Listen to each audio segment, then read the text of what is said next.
Thank you very much, Claude, for this introduction, and thank you very much for inviting me.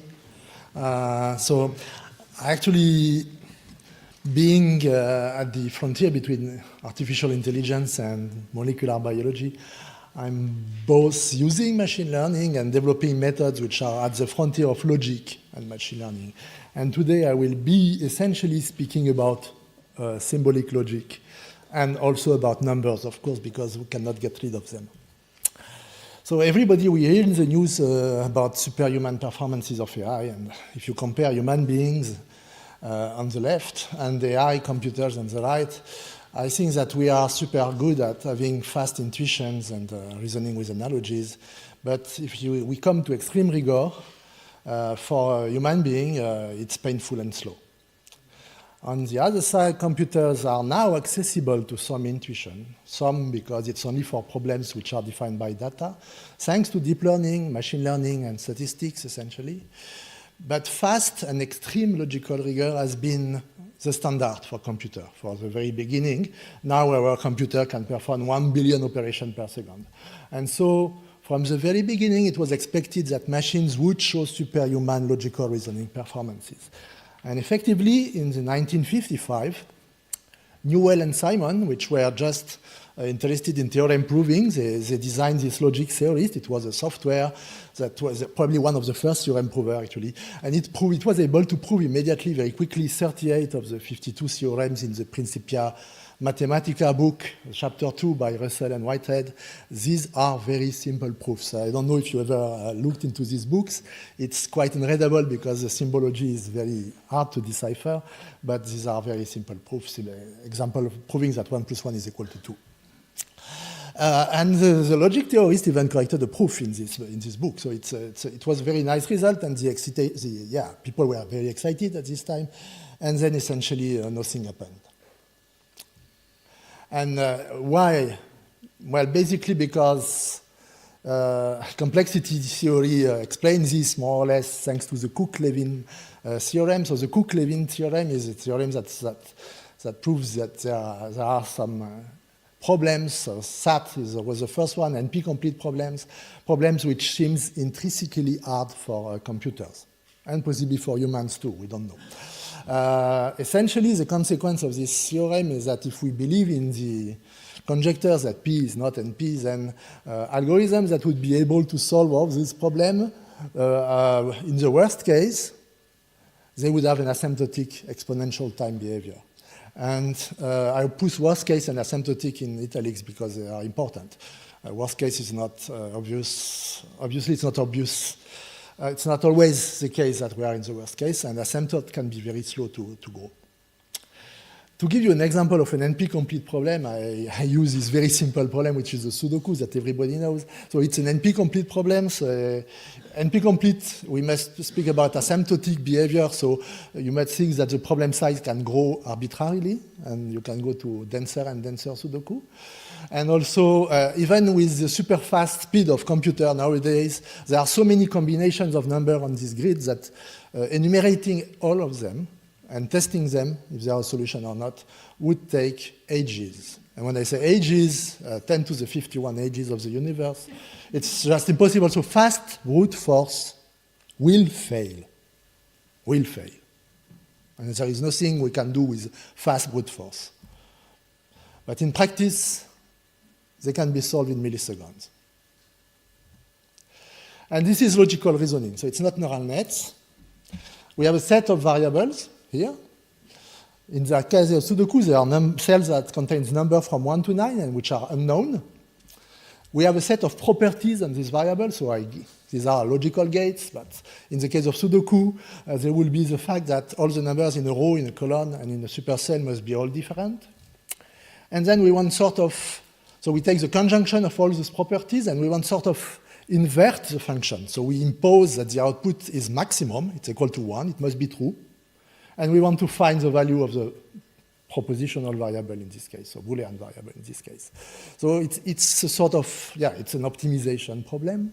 Optimization, I think, is crucial in artificial intelligence as a basic technology. And it's quite different from learning. So in learning, what you do is you have examples. So it could be images. Images are not real numbers. They are stored as digital objects inside the computer. So they are bit vectors. And for each image, you have, for example, an information that says that the image does not contain a cat, or it contains a cat. And then the problem of learning is to find the function that connects this input to the output, and also, even more difficult, that best predicts unseen data, which is very ill-defined, actually. And this is, again, an optimization problem. So really, optimization is crucial. And I would like to argue the fact that the modern world really needs rigorous logic, so also the first version of the problem. Because we are just building increasingly complex, useful objects, planes, computers, software, cars, AIs, neural nets. They must be reliable. We want explanation, for example. They are so complex that we cannot fully get them under control anymore. There is no simple human being that can understand what this how they work precisely. And the system complexity increase is visible. I mean, in '94, with this infamous Pentium FD bug, it was a relatively simple system with only 3 million transistors. Later, the Terak-25 radiation therapy machine, it killed 6 patients because there was a bug in the software. And the Tesla cars, which will soon be driving, maybe are said to carry 100 million lines of code. And convolutional neural net or residual neural net or whatever technology you think about, they may have billions of parameters. And so we are dealing with increasingly complex systems. When you describe them with variables and properties, you need an increasing number of variables. And the number of states that this system can represent or capture are beyond astronomical, beyond. And so let me come back to this SAT problem, which capture everything. It's very simple. I don't use it that much, but I use it in my everyday work. And it's very simple to explain, so I decided to give you a quick description of it. You have Boolean variables, so a vector of Boolean variable as input, let's say. You have clauses, which are very small logical information like this. This one says that it's impossible, or it's forbidden for x1 to be true, and at the same time x7 to be false. And the idea is that it defines a function that takes a Boolean vector as input, so these are the xi, and a single Boolean output. And for Sudoku, it's easy to encode the Sudoku in this. You have one propositional variable by cell and number. If a cell ij contains number k, then the propositional variable c will be true. And you have many clauses that can encode the properties. For example, this last one says that if there are 2 cells which are in the same column, so they have the same I, then they should not take the same value at the same time. So they should be different. So really, it's easy to encode the Sudoku in this. And SAT is the simplest. I choose SAT. I'm not, well, I did some work on SAT, but I'm not a SAT specialist in itself. I'm more familiar with the last line here. But there are plenty of very related frameworks. So SAT modulo theory, enhanced SAT with external theory, let's say linear equalities, for example. Constraint satisfaction deals with non-Boolean variables. And weighted MaxSat, weighted CSP, and graphical models. So we heard about Bayesian network and Markov random field. They are similar because the only changes with this is that we deal with numerical function instead of Boolean function. But yeah, it's the same. You have numerical functions, they are combined together with a sum instead of a logical AND, and you still want to solve some optimization on it. And what can we do with all this stuff? Well, we know they are NP-complete, so they are powerful. Any NP-complete problem can be encoded in them, so you can do all the logical puzzles you like. You can do serious stuff too. You can do configuration, scheduling, test pattern generation, robot planification, digital circuit verification, software verification. Actually, you can even do neural net verification. I had few slides on this, but I removed them, so they are at the end. I probably won't have time to present them. That's the positive side of NP-completeness. It's powerful. And then there is a negative side, of course. The negative side, it's the theorem of Cook-Levin says that if it's NP-complete, it's intractable. And if you read scientific papers in the area, it's a very fun or amusing to see that it has become a sort of standard argument for 3 posture, and we saw that Wikipedia agree with this. When it's difficult, you should reformulate the problem so that it becomes easy, but it's less realistic, of course. You should use heuristics, that was Wikipedia said, as we saw in the previous talk by Antoine. Or you can use stochastic search, where you have asymptotic guarantees only, like simulated annealing, for example. But the fact is that this has completely changed in the last, let's say, 2 or 3 decades. Now, every day, there are real SAT instances with millions of variables and clauses that can be solved by computer with a proof associated to the result. And they are used in various companies. So, for example, for circuit verification and software verification, but also, for example, to planify tasks for robots and many other activities. And just to give you a hint of what it looks like, it's very disagreeable to look at. This is a SAT instance that was given by IBM, which is about checking the arithmetic and logical unit of a processor, an IBM processor. It has 50,000 variables, close to 400,000 properties. The first line gives a size. The second line describes a clause. So when it's a 0, it's the end of the clause. This one says -x1 or x7. So, and we have, so this is the first page. 10 pages later, we see that it becomes more complex. We have long clauses that appear. Then 4,000 pages later, very long clauses. And finally, 15,000 pages later, we have a final clause. It's what we call a unit clause. It's a clause that says that the variable number 185 must be true. We call this a unit clause. It's the simplest one. Well, almost the simplest one. The empty clause is even simpler. The search space for this problem is 2 to the 50,000 or 10 to the 15,000. It's huge. It's solved in 1 second. So, and how does it work? So I wanted just to give you a hint of how it works. Basically, it comes down to very old, the resolution principle was introduced in the 60s by Robinson and Davis and Putnam and others, is a way of combining 2 clauses to produce another one, which is logically implied by the top clauses. And it's very powerful. It's complete for refutation, but we don't use this because it's too complex. And we use only a very restricted form where you use only a unit clause on the left or on the right. And what appears is that if you do this, you have a clause that expresses some knowledge, and you can reduce it. You can make it shorter by 1 literal. So a clause is shortened by 1 literal at each step. Because of this, you may create new unit clauses, and there is a sort of possible snowball effect. You will create more unit clauses that will generate more propagation. And at the end, if the empty clause, you are able to remove all the literals in a clause, then you have proved that there is no solution. And obviously, because this is efficient, it does not solve all problems. Actually, it solves very few of them, I would say. So you have to do something more than that. And the more than that is the dreadful thing that all Sudoku players don't like to do, is try to guess and reconsider. So you pick a cell on your Sudoku games, and you try to guess which value it should take. And if it fails, you know that you have to come back to your choice. And so you explore a tree. At some point, you make some decisions. You reach a leaf where you prove that you made bad choices, so you have to backtrack. And this is the DPLL algorithm. It's a very famous algorithm. It was the state of the art in the 90s. And it can solve problems with hundreds of variables and thousands of clauses. So it's not sufficient. And what was there are several ingredients that allow to move to very large problems. And the ingredients, I will only describe 2 of them. There are more than that, but I have no time to describe them all. But it's really learning. And I'm not kidding when I say learning. It's not a numerical learning, of course. It's not back propagation. It's back resolution.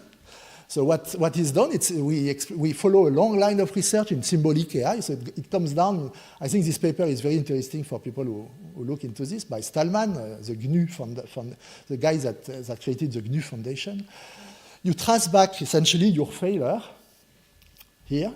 When you fail, you trace back to all the guesses you have done and all the propagation that has been done, and you try to identify an explanation of your failure. And this generates, actually it's exactly using resolution, the resolution principle which I showed before, backward from the conflict, and it generates new clauses. These new clauses are implied by your original problem, and so you can add them safely to your set of clauses. And these clauses are very specifically made to force you to reconsider an earlier guess, so they are called asserting, and to prevent refailing for a related reason. So you are sort of learning lemmas on your problems. And actually, they learn not the exact assignments that cause the failure, but they learn a safely generalized, sort of small explanation. So it learns a more effective formulation of the problem as it solves it. It really learns. So it increasingly knows what it is solving. And the second is much more simple, but it's absolutely crucial for efficiency, is when you choose a variable here. Which shell should I try to guess in my Sudoku game? And here it's very simple, and I hope that deep learning will be able to improve this, because the things that are done are just online estimation of, for example, how often a variable is involved in failures or in recent clauses which have been learned. And the idea is to try to guess this variable first. And it has tremendous effect on efficiency. That's incredible. Simply it learns weak spots in the problem as it is solved. And there are other components, forgetting. You must decide what you have to forget, because you learn, so you have to forget. But I have no time to present this, so I would like to describe the last crucial component, which is free open source solvers with international competition and shared benchmarks. So we have now more than 50,000 benchmarks with many real problems provided by industrial companies, and also scientific problems, and also puzzles, logical puzzles, of course, and even random problems. There is a very strong French presence and European presence in the area. We have award-winning solvers in France like Glucose, which was done in Bordeaux, well, by Laurent Simon in Bordeaux and Gilles Audemars in Lens, in Krill, Toolbar2 in our lab in Toulouse, Choco in Nantes, and a very strong presence in the international conference in terms of number of accepted papers, for example, in the CP conference. And what can we do with that? So I have plenty of examples. I removed several of them when I repeated because it was too long. The first one is, I like it very much. So you may find it a bit too theoretical. I'm an applied guy too, but I like theory too. It's a conjecture in combinatorics. There is this, I like this one because it speaks about infinite objects. And I just spoke about propositional logic, and now I'm speaking about infinite objects. So there is a clash between the two dimensionality here. Countable and uncountable. When one splits n in two, one part must contain a Pythagorean triple. This is a conjecture in combinatorics. A Pythagorean triple is a set of a triple of numbers such that, for example, you can put 5, 4, and 3 here, and it works. It's a usual one. And there was no known proof, and it puzzled mathematicians for decades. There is even one that offered a small $100 reward.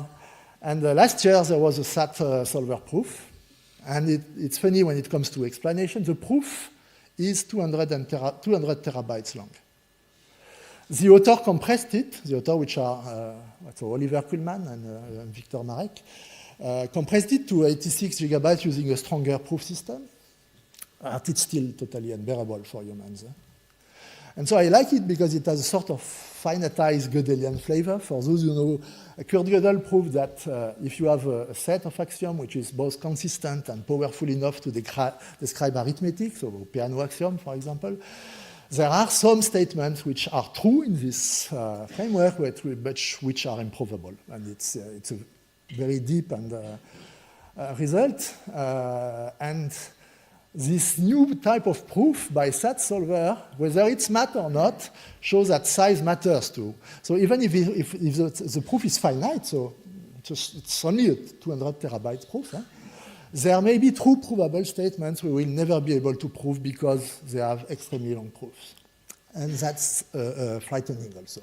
That shows our limitations. We will probably never have access to these proofs, even if they are true and provable. So I'm working at INRA, I'm doing biology, and you could wonder, how can I use this stuff? Actually, biology is extremely rich in discrete objects. You have nucleotides, of course, both at DNA and RNA level. You have amino acids, 20 of them, in proteins. you have a set of genes in organisms, it's a discrete set. You have allele in genetic, again, a discrete set. The set of reactions you can catalyze with a set of enzymes you have available in an organism is also a discrete set. So there are plenty of discrete problems in bioinformatics, and there is a lot of experimental data. And so my typical, I would say the typical way to address this problem is to use data and knowledge and machine learning, so which probably represents more than 50% of the paper in bioinformatics. You can build a model from knowledge and data. It may be a stochastic model, typically. And then you will use this stochastic model to try to predict the most likely or more optimal state, something which is called decoding often. And this step is easily NP-hard. And so that's something that you can do with this kind of technology. Usually what I use in my case is numerical functions. I'm not using, well, sometimes I use Boolean logic too, for example, to reason on proteins. I've done some stuff with that. So I just want to speak about the application, a very nice application we have working at the moment in the lab, which is protein design, so trying to design proteins. So maybe you don't know what proteins are, so they are the most active molecules of life. They are just very simple molecules, well, very simple, probably biochemists will yell at me if I say that, but they are linear polymers, and at each position in the polymer you can choose one amino acid among 20. And when you put them into water, they will fold into a 3D shape like this. And essentially the 3D shape plus the physicochemical property of the atoms and molecules of these 3D shapes will define the function. For example, this will aggregate, this will stick, the different dimer will stick together and it will create a fiber. But in our organism and in all cells, I mean from viruses to bacteria, plants, and animals, those proteins do an incredible amount of jobs. They carry oxygen, they bind to DNA. There are even motors based on proteins, and if you're curious, just type ATPase on your YouTube channel, and you will see that there are incredible proteins. And the idea of protein design is to inverse that. You will choose what you want to do, try to design a scaffold from this, and try to synthesize or find the correct amino acid that does what you want. And that's protein design. And it's extremely interesting because you can design new catalysts with this, catalyst that works at ambient pressure and ambient temperature, which is for biofuel, it's very useful for food and feed, cosmetics, medicine, and also nanotechnologies. The problem is that there are 20 to the n sequences. So even if you work on a very small protein, like 100 amino acid, there are 20 to the 100 sequences.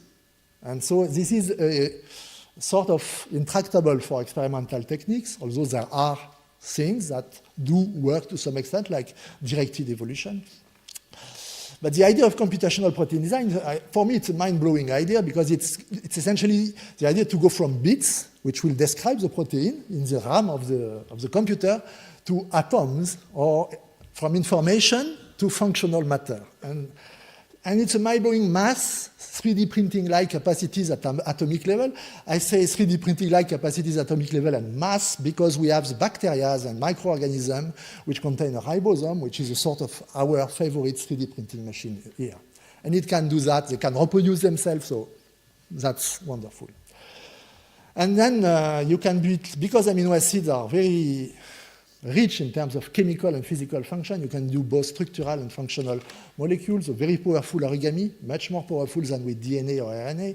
And it has already been used to produce new folds, catalysts, and nanocomponents. And it fits very well in the framework I just described very roughly. Basically what you do a full atom model of a protein backbone. You have a catalog of the 20 amino acids adopting various conformations in space. So overall, you have a choice at each position among 400 different choices, not 20, but 400. And then you have an energy function, a full atom energy function that has been built essentially from knowledge, a bit of statistics and a bit of learning too, which describe forces, so electrostatic, solvent, bonds. And you want to find a maximally stable protein, so a minimum energy. And so it exactly fits in the framework I described. You have small functions that sum together, and you want to find the minimum energy conformation. And if you do this on a protein of 100 amino acids or 80 amino acids, a small one, the file that describes the energy of all those conformations, even if it's decomposed to binary potential, is huge, 1 gigabyte. And you know that the problem is NP-hard. So it's not surprising that people in physics have essentially relied on stochastic search to try to solve this problem, simulated annealing. Our solver is able to provide a proven minimum energy solution. So it's a proven one. We have a guarantee of optimality. It can even exhaustively enumerate sequences which are close to the optimum. And it does that. At some point, obviously, it's exponential, so it's able to push the exponential blow up, but not to, well, still very big numbers, I would say.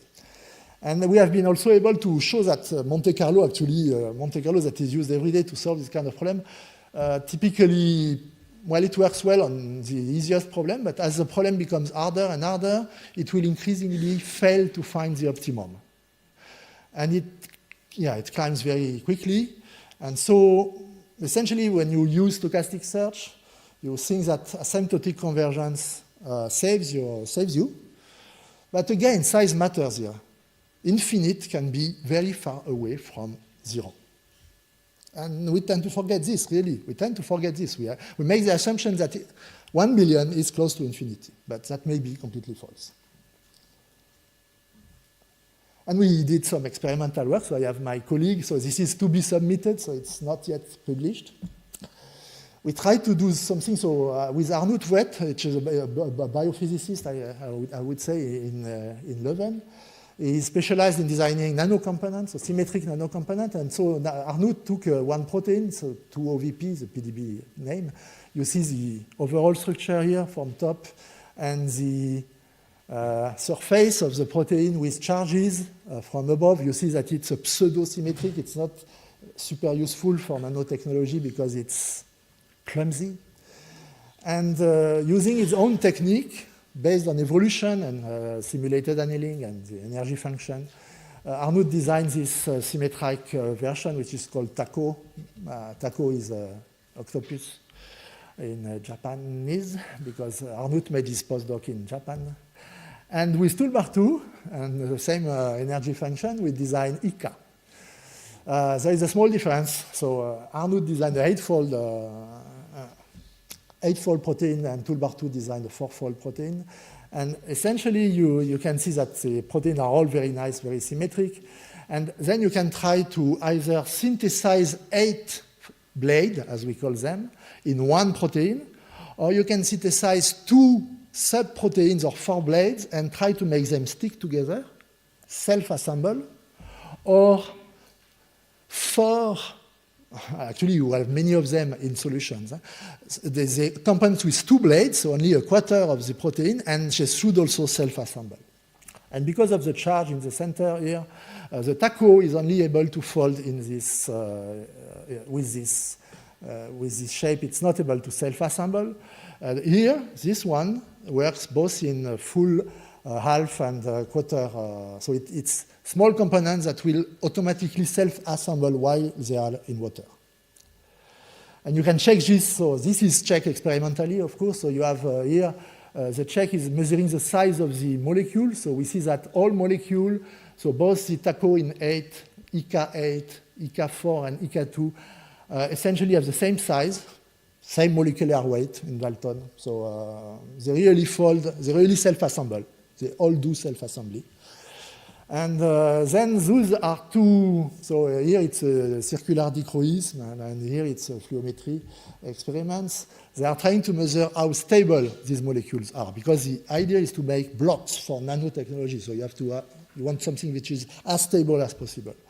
And these curves show, for example, that TACO, so the man-made version, well, or aided, man-computer-aided version, it melts, so it denaturates at 40 degrees, while the ICA version, the full one, which has the same protein made of 8 components, melts as close to 90 degrees, so it's incredibly more stable.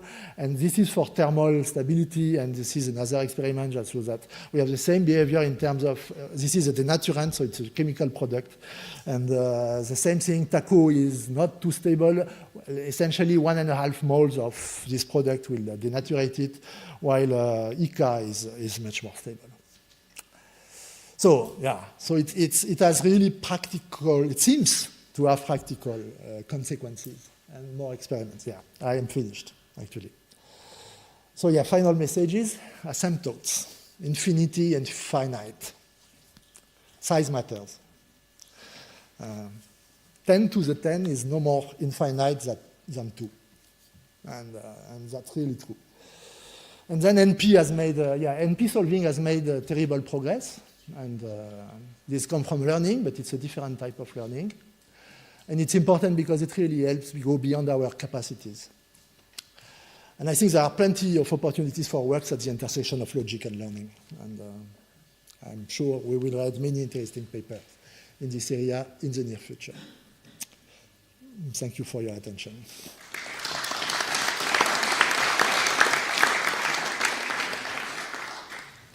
All right, let's have some questions.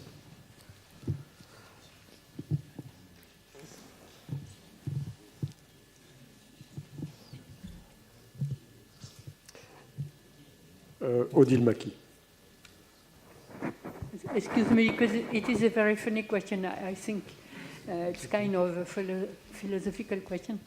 Do you think that thinking is reckoning? Is thinking calculating? Is? Reckoning? Calculating? Computing?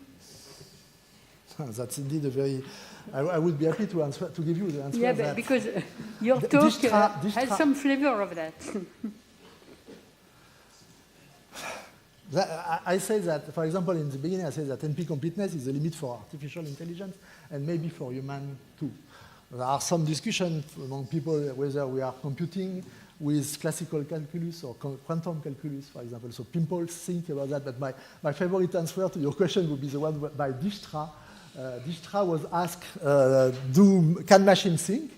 And he replied by another question, which is, do you think submarine knows how to swim?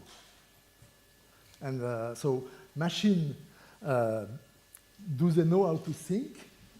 Probably as much as submarine know how to swim. There are no self-consciousness already, so and they don't understand, probably, in the sense of the question that we had. I mean, we have this 200 terabytes proof. A mathematical proof is supposed to give you understanding. Obviously, this kind of proof will not give you any understanding. And so there is clearly a gap. Yeah. Claude Béraud. Yes. Which value of n, the length of the protein, do you consider realistic for machine learning? For machine learning, for our approach or for? Yeah, with your approach. It's I would say this kind of half numerical, half symbolic models, such as Markov random field, Bayesian network, even propositional logics. In this case, for a protein, we are able to solve them to optimality. For maximum size, we can do this with reliability, 100 amino acids precisely. Around 100 amino acids. But it also depends. So it seems small, as I said, it's a small protein. But essentially, when you want to design a protein, you don't want to fully redesign it. You choose the parts you want to redesign. So we have other projects, even with industrial companies, to try to produce enzymes in this case. The enzymes are bigger than this, but it's still feasible to do something in this case.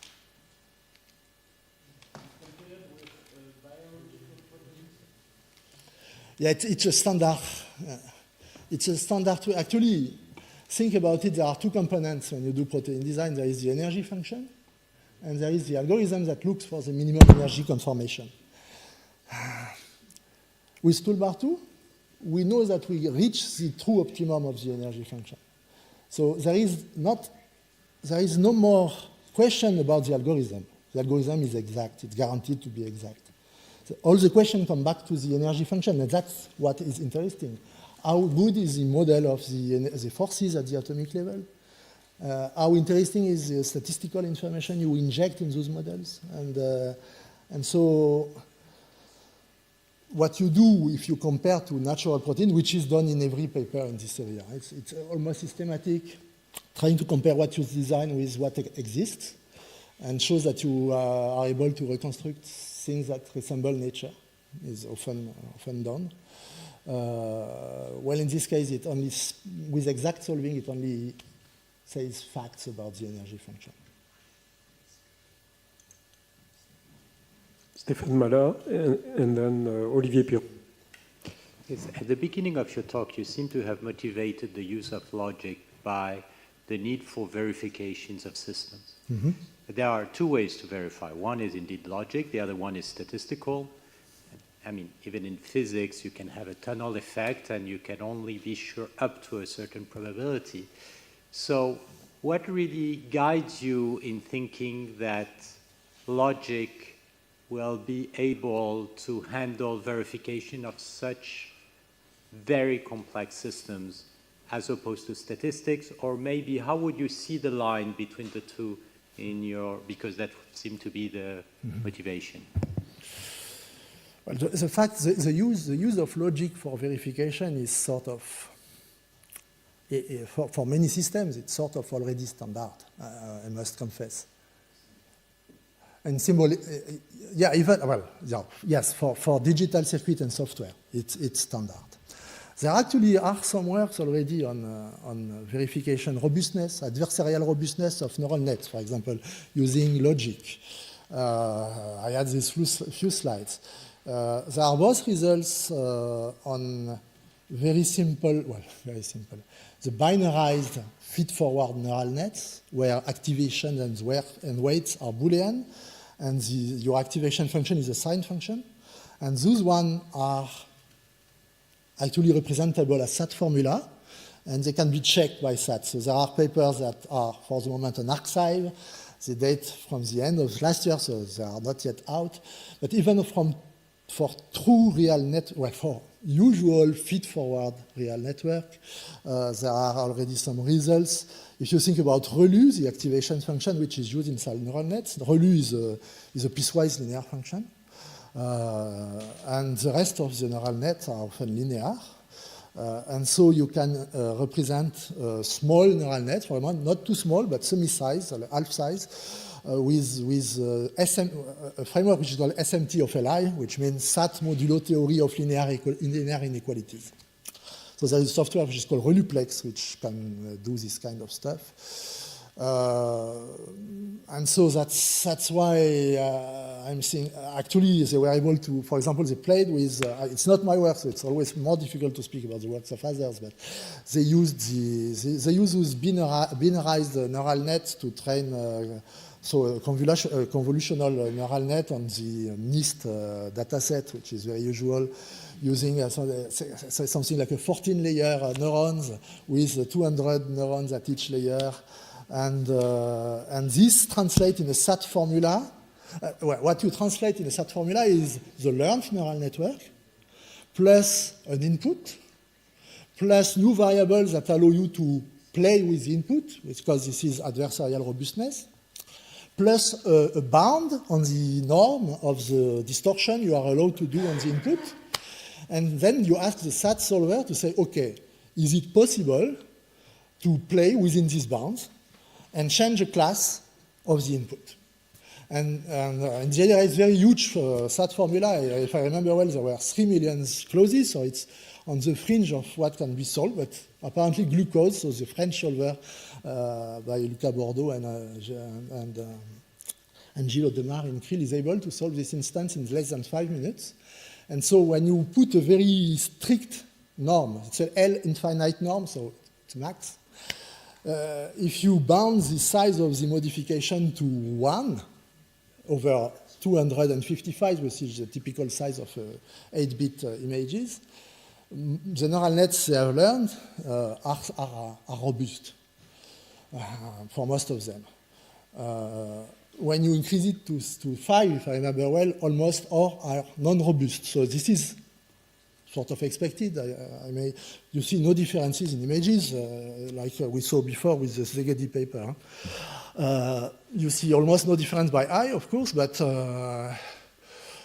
what you get is a counterexample. And you can learn, maybe in 5 minutes, in less than 5 minutes, you can get a counterexample, and maybe you can improve your neural net by this. And this is not my area of research, I think, but I think that both logic will be able to help. When I say logic, I'm a bit, I would say exact rigorous proof could help intuitions. And of course, the converse is also true, because those solvers are guided by intuition, and the intuition we provide for the moment is extremely poor, I think. And so I sincerely hope, because we need it, that we will be able to improve also solvers using neural nets, but without breaking their safety, of course. Olivier Pironneau, the last question and the short answer. Yes. Actually, the question is not central to the talk, but I'm here. When you reduce your problem to an optimization using genetic or simulated annealing, there is another way, is to use D-wave machines, this sonic quantum. People have done that? I'm following this paper by the D-Wave company, because they exactly fall in the same type of problems. Those problems are optimization problems, they are exactly the same, so I'm following them.